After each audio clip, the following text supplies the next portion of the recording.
नमस्कार, मैं हूं कायनात खान। आप देख रहे हैं social TV prime time bulletin. खबरों की शुरुआत करने से पहले नजर हेडलाइंस पर। बम विस्फोट में मरने वालों की संख्या हुई 14। एसएसपी ने ततारपुर थाने के एसएचओ को किया सस्पेंड। डीजीपी ने दिए जांच के आदेश। दहला भागलपुर सहमी सिल्क सिटी, पलक झपकते उड़े परखच्चे, मलबे में लोग अपनों की ही कर रहे थे तलाश।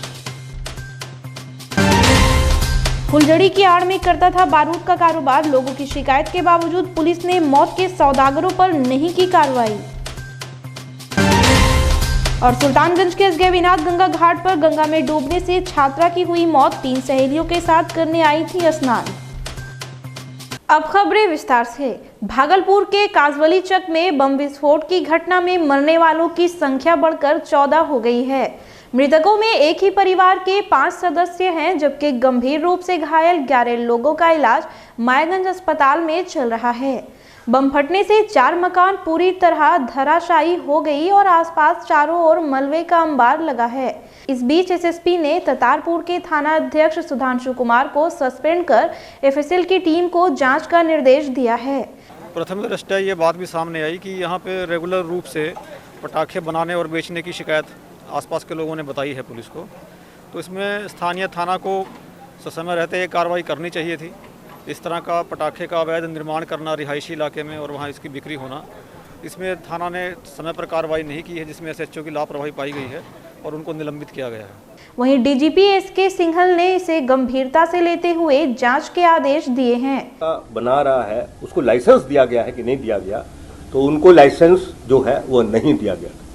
तो लाइसेंस नहीं देने के बावजूद भी अगर ये इस तरह का काम हो रहा है, तो हमारा मानना है ये कमी जो है वहाँ के जो थाना अध्यक्ष हैं, थाने की जो टीम है उसकी है, और इस पे और भी जांच होगी। लेकिन तत्काल जो वहाँ के थाना अध्यक्ष हैं, ततारपुर थाना के इंस्पेक्टर हैं संजय कुमार सुधांशु, उनको प्रथम द्रष्टव्य उनकी लापरवाही और शिथिलता पाने पर उनको निलंबित कर दिया गया है।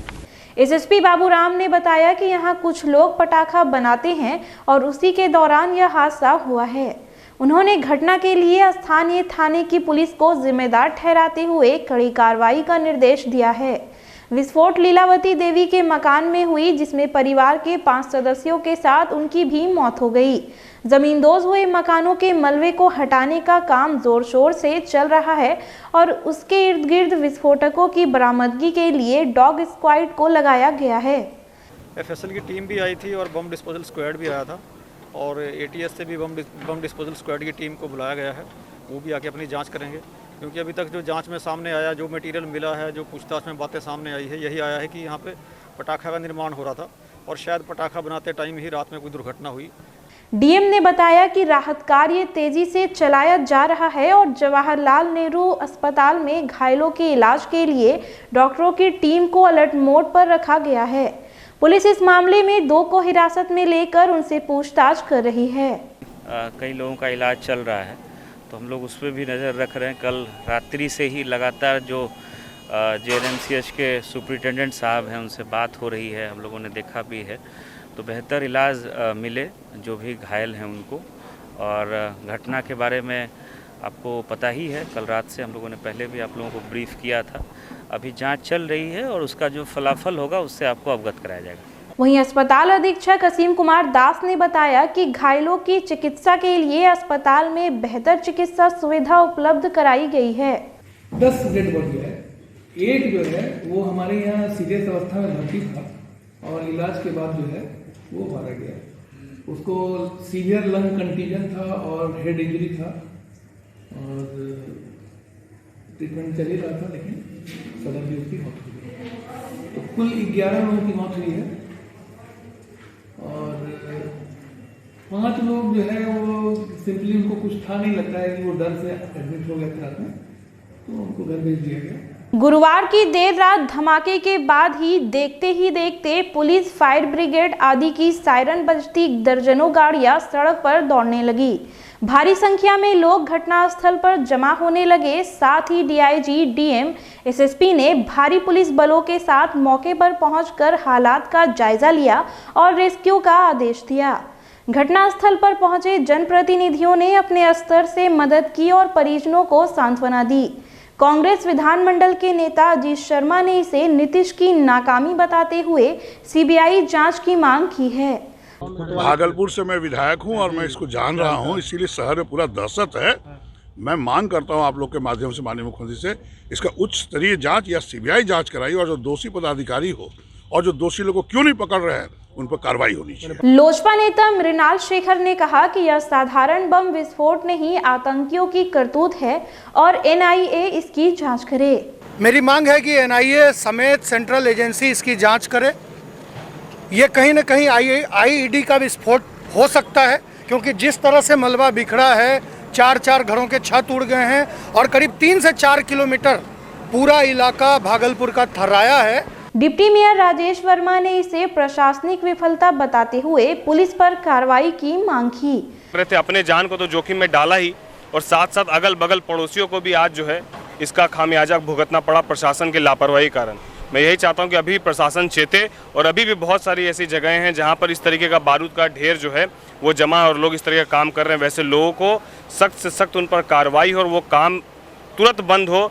पूर्व डिप्टी मेयर प्रीति शेखर ने स्मार्ट सिटी को बारूद की ढेर पर बैठा शहर बता दिया, जहां जान माल की सुरक्षा का कोई इंतजाम ही नहीं है। बिल्कुल यही गंभीर विषय है। इस पर हमें लगता है कि पूरे सिस्टम को इस पर बहुत गंभीरता से सोचने की आवश्यकता है। जब जब कोई त्यौहार आता है उससे पहले कुछ न कुछ ऐसी घटनाएं घटित हो जाती हैं। कभी भागलपुर तो कहीं और, कल को कहीं और हो सकता है। तो यह एक जिम्मेदारी के तौर पर ये इस घटना से सबक लेते हुए प्रशासन को बिल्कुल मुस्तैदी से कार्य करना चाहिए और छोटी से छोटी यदि कहीं कोई सूचनाएं आती हैं तो उस पर गंभीरता से विचार करना चाहिए। सबके अपने अपने तर्क है, लेकिन सवाल यह उठता है कि लोगों की शिकायत के बावजूद मौत के उन सौदागरों पर कार्रवाई क्यों नहीं हुई। पुलिस की नाक के नीचे शहर के बीचों बीच घनी आबादी में एक आतिशबाज पटाखे बेचने की आड़ में बारूद का कारोबार कैसे कर रहा था। इसके पहले भी इसी बिल्डिंग में 3 बार बम विस्फोट की घटना हो चुकी है, जिसमें 4 की मौत और कई लोग जख्मी हो गए थे। लेकिन पब्लिक की शिकायत के बावजूद प्रशासन और प्रतिनिधि सतर्क नहीं हुए और उसी का परिणाम है यह भीषण हादसा। धमाके के बाद घटनास्थल से 5 किलो बारूद और काफी संख्या में लोहे की कीलें भी मिलना पुलिस के लिए एक पहेली बनी है। मेरे ऊपर का पूरे घर का पूरा सारा स्लाइडिंग पूरा शीशा टूट गया, नीचे का पूरा बाथरूम जो है ये सब पूरा टूट गया, पूरा एकदम डिमोलिश हो गया, पूरा घर डिमोलिश हो गया, सारा फर्नीचर सब खत्म हो गया। अब सामने का जो 3 बिल्डिंग था वो चला गया, रोड के उस पार तक जो है मलबा गया। यानी इतनी बर्बादी आज तक कभी हम लोग ऐसा कभी न देखा था, ना कभी ऐसा एक्सपेक्ट किया था कि इस तरह का एक्सप्लोजन होगा। इसके पहले भी एक्सप्लोजन हुआ है इस घर में बारूद वाले के यहाँ, लेकिन इतना जबरदस्त कभी नहीं हुआ, ये पहली दफा ऐसा हुआ। सुल्तानगंज में अजगैविनाथ गंगा तट पर सहेलियों के साथ गंगा नहाने आई एक युवती की डूबने से मौत हो गई। बताया जाता है कि गुरुवार को गंगापुर बिशौनी के सुनील यादव की 13 वर्षीय पुत्री निधि कुमारी अपनी 3 सहेलियों के साथ गंगा स्नान के लिए अजगैविनाथ घाट आई थी। इसी दौरान तीनों का पैर फिसल गया और वे गहरे पानी में चली गई।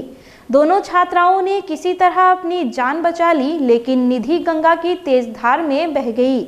निधि 9वीं की छात्रा थी, जिसका अभी तक कोई पता नहीं चल पाया है। घटना की सूचना मिलने पर परिजनों ने उसकी खोजबीन की, लेकिन वह नहीं मिली। घटना के बाद स्थानीय पुलिस एसडीआरएफ की टीम के साथ डूबे हुए छात्रा की खोज में जुट गई है। और उसके बाद वहाँ से परीक्षा देने के बाद फिर गंगा स्नान करने के लिए आ गया। किसके साथ आई थी? आए थे गांव का भी 1-2 लड़के बच्चे थे, उसके साथ ही आ गए। इन्हीं के साथ ये डूब गया है। हाँ। क्या नाम है? निधि कुमारी। फिलहाल खबरों में इतना ही। अब मुझे दीजिए इजाजत। नमस्कार।